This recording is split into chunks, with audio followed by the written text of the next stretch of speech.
Welcome. Today, Russia planning new massive attack on Ukraine. Satellite images show bombers lined up. Satellite images suggest Russia is planning a new massive attack on Ukraine. Weeks after much of Kiev's power grid was destroyed by Moscow's forces, more airstrikes could be on their way.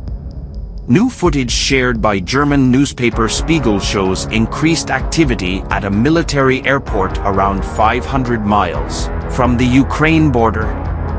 The paper described an unusual amount of movement at Engels 2. It added that the airport was on increased alert. Military experts told the paper that Ukraine could soon be hit by a serious airstrike. Just days after Russian forces withdrew from Kherson, Ukrainian civilians were urged to leave the area due to power issues following from strikes on infrastructure. Kiev has also warned this winter will be particularly difficult for Ukrainians given nationwide energy issues. Fresh strikes, should they materialize, are likely to deepen fears over the months ahead for Ukrainian soldiers and civilians. Amid the reported movement at Engels 2 could be a batch of cruise missiles, according to one analyst. Konrad Musica, a military expert at Rockhan Consulting, told Spiegel, "There's a lot of movement on the ground, a lot of aircraft being serviced and obviously getting ready for new missions. You also see carts that can be used to transport Kh-55 or Kh-101 cruise missiles."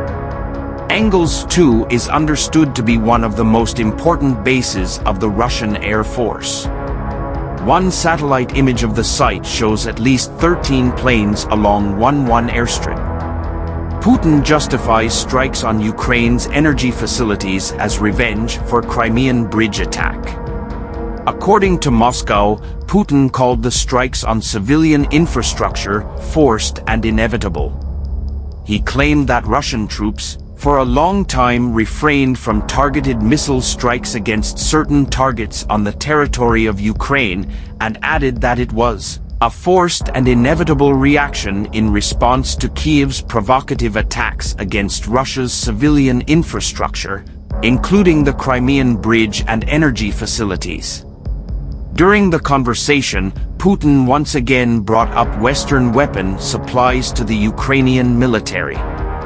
The dictator said that this leads to the fact that Kiev completely rejects the idea of any negotiations, despite having previously rejected any negotiation offers from Kiev, as evidenced by the continued presence of Russian troops on Ukrainian soil. Putin and Scholz also spoke about the grain